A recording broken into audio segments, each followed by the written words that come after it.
Embora nos conscientizássemos cada vez mais da impossibilidade de viver e progredir política, social e economicamente com aquela inflação elevada, era generalizada a descrença em relação ao futuro e à retomada do desenvolvimento social e econômico. Muitos analistas nos consideravam condenados à estagnação, isto é, ao crescimento zero, o que vale dizer a inexistência de um processo de avanço do país no plano econômico e, consequentemente, no plano social. Isso porque a inflação alta, como sabemos, prejudica o crescimento econômico por inibir os investimentos produtivos, empurrando empresas para aplicações de curtíssimo prazo.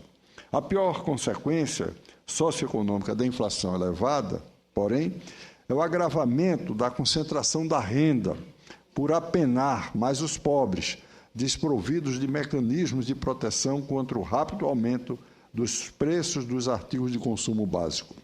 Enquanto as camadas mais ricas recorriam a paliativos, como o overnight e as contas correntes remuneradas, os pobres viam o valor de seus salários desmanchar-se no bolso ao longo do mês, como a areia na travessia de um rio.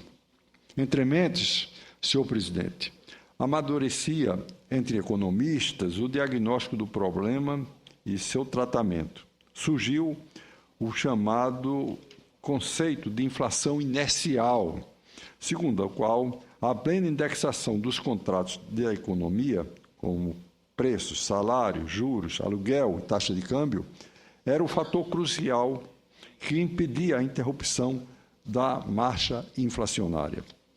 Foi-se consolidando, portanto, senhores senadores, foi-se consolidando assim, senhor presidente, a ideia segundo a qual a inflação, a partir de certo patamar, passa a ser reproduzida de um período para o seguinte.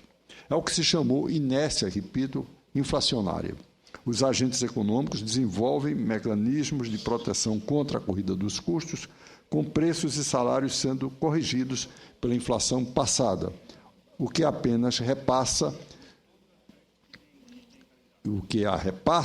mas não anula os efeitos nocivos deste grande problema que era a questão inflacionária. A inércia se combinava com os eventuais choques de demanda e de custos na produção da espiral inflacionária.